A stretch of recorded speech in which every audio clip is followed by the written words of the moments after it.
ओवैसी साहब एक ऐसे आदमी हैं कि नरेंद्र मोदी जी की आंखों में आंखें डाल के बात करते हैं। तो एक ऐसे लीडर की ज़रूरत है इस वक्त इस देश में। नाथ ने जाके कहा कि जो अगर हमारी सरकार बन जाएगी तो हम मौलाना सड़कों पे झाड़ू देंगे।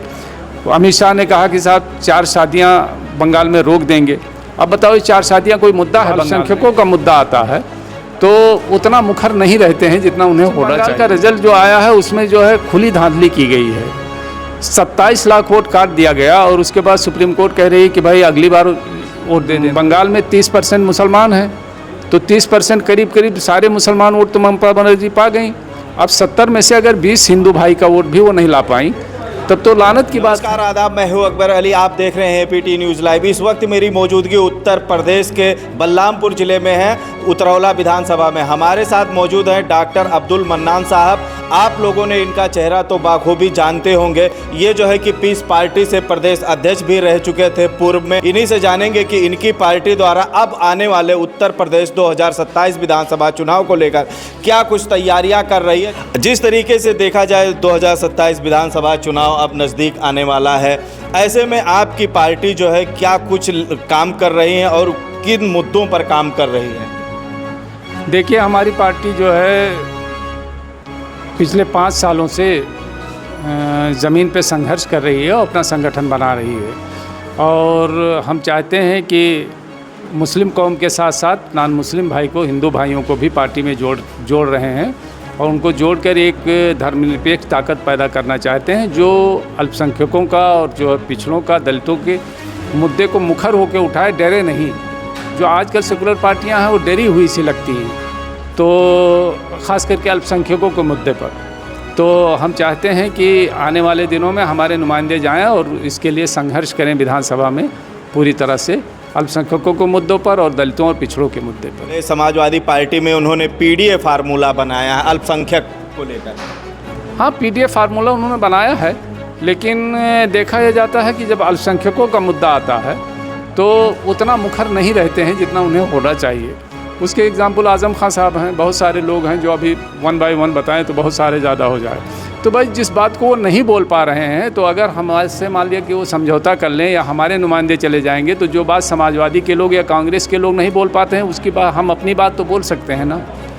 तो ये हमारे नुमाइंदे पहुँचने वहाँ बहुत ज़रूरी हैं, क्योंकि जो ओवैसी साहब एक ऐसे आदमी हैं जो दलितों के, पिछड़ों के या फॉरेन पॉलिसी पर या मुसलमानों के मुद्दे पर मुखर होकर बोलते हैं। अगर वो ना मुखर होते तो शायद बहुत सारे मुद्दे ऐसे होते जिसको लोग जान भी ना पाते कि मतलब देश में क्या हो रहा है। तो असदुद्दीन ओवैसी साहब के सिपाहियों का जाना वहाँ ज़रूरी है विधानसभा में। जिस तरीके से अभी पश्चिम बंगाल का रिजल्ट आया है, क्या कहेंगे आप? देखिए, पश्चिम बंगाल का रिजल्ट जो आया है उसमें जो है खुली धांधली की गई है। 27 लाख वोट काट दिया गया और उसके बाद सुप्रीम कोर्ट कह रही है कि भाई अगली बार वोट दे देना। उसके अलावा जो है जिस तरह से नंगा विषैली भाषा का इस्तेमाल किया, योगी आदित्यनाथ ने जाके कहा कि जो अगर हमारी सरकार बन जाएगी तो हम मौलाना सड़कों पे झाड़ू देंगे। अमित शाह ने कहा कि साहब 4 शादियां बंगाल में रोक देंगे। अब बताओ ये 4 शादियां कोई मुद्दा है बंगाल में? एक IPS अधिकारी गया हुआ जहांगीर खान नाम का एक आदमी था, उसको कहा सुन ले जहांगीर, अगर तू जो है गुंडागर्दी करेगा तो तेरी खैरियत नहीं होगी। बताओ, जिस आदमी के पास कोई FIR नहीं था जहांगीर के ख़िलाफ़ और उसको इस तरह से धमकाया गया, इस तरह से किया गया, CRPF लगा दिया गया। अब यही इतना बचा था कि राफेल और पनडुब्बी और उतार देते, लगता था जैसे पाकिस्तान पे हमला करने गए हैं, बंगाल में चुनाव लड़ने नहीं गए हैं। तो इस तरह से जब नंगा नाच नाचा जाएगा तो चुनाव का नतीजा होगा वही आया जो आना था। अब सवाल है कि ममता बनर्जी को भी इसमें गौर करना चाहिए, क्योंकि बंगाल में 30% मुसलमान हैं तो 30% करीब सारे मुसलमान वोट तो ममता बनर्जी पा गई। अब 70 में से अगर 20 हिंदू भाई का वोट भी वो नहीं ला पाई तब तो लानत की बात है। तब तो उन्हें गौर करना चाहिए और बाकी सबको गौर करना चाहिए कि आखिर ये वजह क्या है, क्यों हम ऐसा नहीं कर पा रहे हैं। तो ये रहा बंगाल का चुनाव जो है कि 27 में आपकी पार्टी अकेले दम पर लड़ेगी या किसी के साथ गठबंधन करेगी? देखिए, हम बीजेपी को छोड़ के किसी भी पार्टी से समझौता करने के लिए तैयार हैं, गठबंधन करने के लिए तैयार हैं। लेकिन अगर बाय द वे नहीं इन लोगों ने गठबंधन किया तो हम 200 सीटों पर चुनाव लड़ेंगे। क्या उम्मीद की जाए, जिस तरीके से आप लोगों ने बिहार में भी कई विधायक बनाए हैं, उत्तर प्रदेश को आप कैसे देखते हैं? कितने विधायक आपके जीतेंगे? अब मुझे लगता है कि इस बार जिस तरह से हमारी तैयारी है उसको कम से कम 20 विधायक हमारे जीत के जाएंगे विधानसभा में, पश्चिमी से लेके और यहाँ तक। मतलब जब बात आती है असदुद्दीन ओवैसी की पार्टी की, तो लोगों में एक भावना है कि मुस्लिम वोटर के दम पर और मुस्लिम को लेकर चल रहे हैं। ऐसे में आप क्या कयास लगाते हैं कि सिर्फ मुस्लिम वोटर से आप जो है कि आप लोग विधायक बन जाएंगे? नहीं, सिर्फ मुस्लिम वोटर से क्यों भाई, हमारे साथ हिंदू भाई भी जुड़ रहा ना, ऐसा नहीं है। हमारे साथ हिंदू भाई भी जुड़ रहा। असदुद्दीन ओवैसी साहब की इमेज एक तरह से जो पाकिस्तान के खिलाफ ऑपरेशन सिंदूर में जिस तरह से उनका परफॉर्मेंस था, उससे तो हिंदू भाई क्या, मतलब इवन आरएसएस और भाजपा के लोग मुतासिर हैं, और वो जानते हैं कि असदुद्दीन ओवैसी एक देशभक्त आदमी है। हमारा दुश्मन भी कहता है कि असदुद्दीन ओवैसी एक काबिल आदमी है।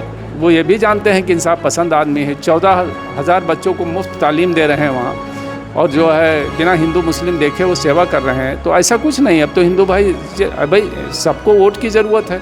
अगर वो इसी साहब के साथ वोट दिखेगा तो क्यों नहीं। अभी जिला पंचायत का चुनाव हो रहा था उतरौला में, आप समझ लो कि कम से कम 10 प्रत्याशी हमारे पास हिंदू भाई आए थे कि साहब हम आपकी पार्टी से जिला पंचायत का चुनाव लड़ना चाहते हैं। तो ऐसा कुछ नहीं है, तो सब अफवाह ज़बरदस्ती उड़ा रहे हैं। अरे भाई, जहाँ हमारे तादाद कम है वहाँ हिंदू भाई को चुनाव लड़ाएंगे? कोई ज़रूरी है कि हम मुसलमान ही लड़ाएंगे? हम तो हिंदू मुसलमान सबको लेके चलते हैं। ये तो ये लोग ज़बरदस्ती बदनाम कर रहे हैं ना। आप अपने उतरौला से किस तरीके की तैयारियां करके रखे हैं?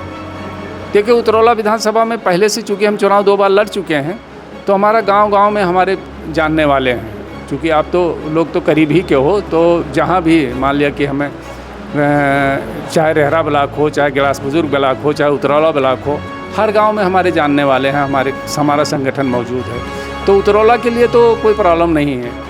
पीस पार्टी अभी भी लोगों में एक चर्चा है, जिस तरीके से उभरी थी। आप इसके पहले आप पीस पार्टी में थे, हालांकि पार्टी छोड़ दिए। क्या कुछ कमियां थी कि जो है कि पार्टी विस्तार नहीं कर पाई? देखिए, उसकी कई वजह थी। समाजवादी पार्टी आ गई सरकार में, तो समाजवादी पार्टी के लोगों ने ताना मारना शुरू किया लोगों को उस वक्त 2012 में। तो उसमें कार्यकर्ता बहुत सारे टूट गए, और ओवैसी साहब के पाने के बाद एक अट्रैक्शन लोगों में पैदा हो गया ओवैसी साहब के लिए। तो जो उस ख्याल के लोग थे वो ज़्यादा ओवैसी साहब के करीब, ओवैसी साहब को चाहने लगे। तो इसकी वजह थी कि वो जो है, बहरहाल डॉक्टर अयूब साहब अब भी मेहनत कर रहे हैं, और पिछले चुनाव में हमारा उनका गठबंधन भी हो गया था।